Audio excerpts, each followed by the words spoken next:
Donnie and Dolly. The team is supported by ableauctions.ca. Closing your business? We can help. Chicago ball scored by number 9, Bobby Hull. Assist number 21, Nikita, and number 11, Moles.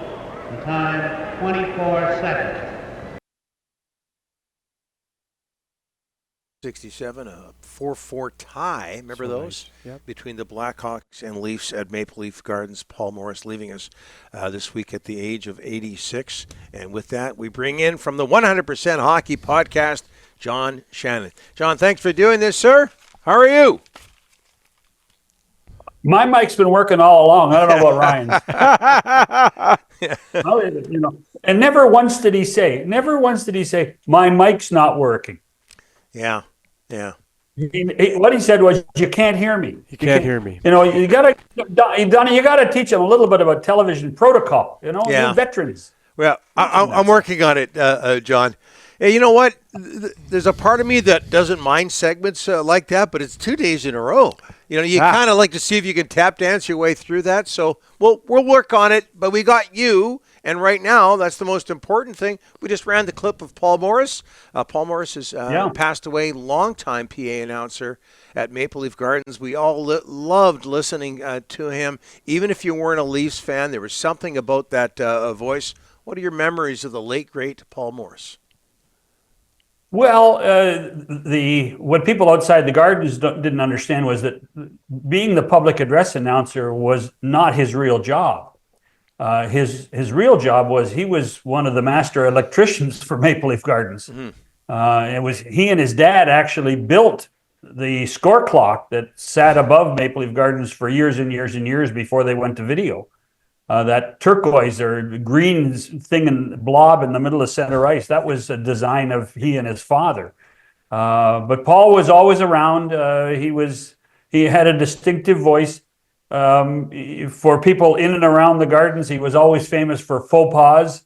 But there was no hype. That's not to rip guys like Al, who did a magnificent job at Rogers, and we'll hear Al this week, I'm sure, because the NHL loves him in Montreal.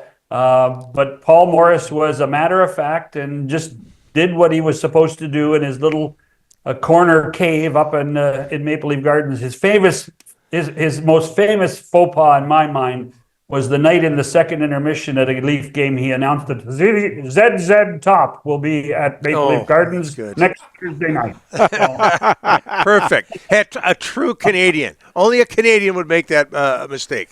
Well, maybe a person from England as well. Here, the Four Nations, I almost called it the Canada Cup. The Four Nations starts today. Are you as concerned, and Jordan Binnington gets the start for Canada tonight, are you as concerned about Canadian goaltending as everybody else seems to be, John? Well, I think if you look at the roster and you have a forward group that is spectacular, have a defensive group that is spectacular, and then you have goaltenders, and respectfully, it's like Sesame Street. One of these things isn't like the other. And Binnington's a good goaltender. Aiden Hill is a very good goaltender. Samuel Montembeault, a good goaltender. But are they of elite level? And the answer is no. But then again, with those skaters in front of you, do you need elite goaltending? And I would put it to you, I think that Binnington's competitive edge will put him in good stead. And behind that blue line, you wonder how many shots will the Swedes get? Will they get 25 shots? And one would think that if Binnington can, handle 25 or less shots, then we have a good chance of winning. John, the TV numbers are going to be interesting for me when we get them after a game is played. What's your thoughts? Like, where do you think the interest level is, and what kind of numbers do you think they can do on television? Well, I think that if you're Rogers and the NHL in Canada, you have to think you're going to be close to 2 million, if not a little bit over. I actually had a conversation with my pal Millard this morning, saying the last two nights. I watched British murder mysteries with my wife last night. And something tells me she might be plotting to do something, so that might be another concern. But I just think that I think it's coming at the right time. I think people are finished with football. We're going to have a really concentrated viewership with a single game tonight and tomorrow night. I think that they'll do pretty well. I also think that once Sydney took to the ice in Montreal and he was going to play, there was a realization for a lot of hockey fans to say, holy smokes, this thing's real now. And our stars are there now. And I think that there'll be a great deal of momentum, particularly if Canada wins tonight. And John, behind the scenes, everyone's focused on these games, but the general managers are not. They're working the phones. You can make trades during the Four Nations, John. It would not surprise anybody if trades are made. What's going on the trade market where the trade deadline's 3.5 weeks away? There's some big name players out there. The decisions have to be made, including a guy like Brock Besser in Vancouver. Yeah, I heard you talk about Brock there, Rick. 8 times 8's pretty rich for him.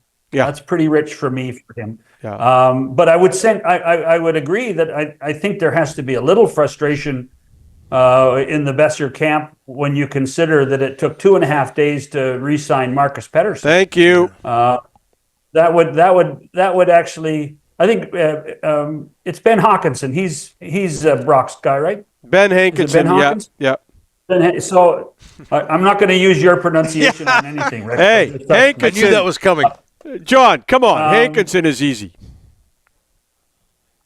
Yeah, just say UPL too, okay? Just say UPL. Okay? Yeah. Eka-Pekka Luukkonen. Yeah. No, it's not. Eka. Okay. It's gee whiz. Anyway, so I think that would probably bother the heck out of somebody in the Besser camp. Yeah. How come they can't get something done?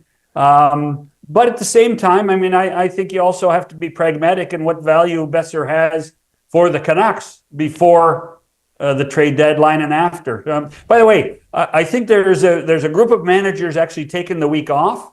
I think there's another group of managers out scouting, looking at whether it's junior teams or their American League teams. And I do think that the cell phones are always at a ready. And I wouldn't be surprised once the regular teams return to their practice facilities next week that we start hearing a bit more about possible trades. I don't think we'll hear anything until next Tuesday or Wednesday, if then. We had Barry Trotz on our show today, and he actually thought that they would be respectful to the players with their time off and those players that are in Montreal and Boston and would work and would wait probably until late next week. Yeah. Also on 100% Hockey, did you not have Keith and Chantal Tkachuk on as well, John? Yeah, we did a bonus show today, and we did it last night, and they're flying to Montreal to watch Brady and Matthew play for Team USA tomorrow. So they were great with us, and I missed my favorite question. I ran out of time because I'm convinced now that if the Winnipeg Jets had not moved to Arizona in 1995, there's a good chance that Keith would have stayed in Winnipeg and Matthew would have been born Canadian. Yeah. And Matthew would have been our team rather than the other team. Good point. We could use Matthew Tkachuk.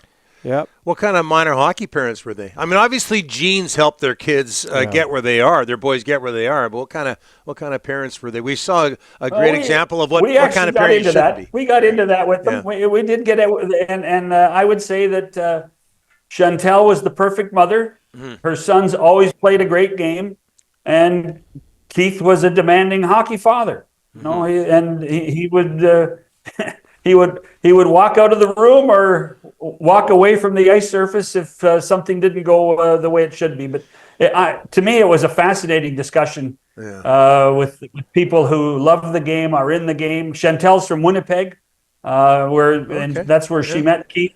So she's got dual citizenship, but they're cheering for the Americans, and I can understand that with Brady and Matthew being so prolific for the American program. As long as Keith didn't walk on the ice during a minor hockey game. Did you see the footage from Seattle this week, John?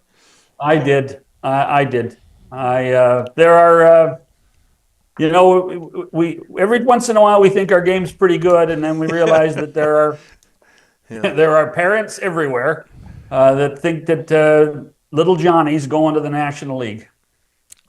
Yeah, Rick was like that when he was a minor hockey parent. Quiet, John. I was really quiet. Yeah, he's Quiet at the rink. He's famous in Cloverdale. Not in the hotel rooms with the other parents. Yeah, but I know you were playing mini sticks with the kids in the hallway. That's what I know you were. I love those trips. Miss them. Okay, John, next week we'll talk to you. Appreciate it. All right, boys. Have a good week. You bet.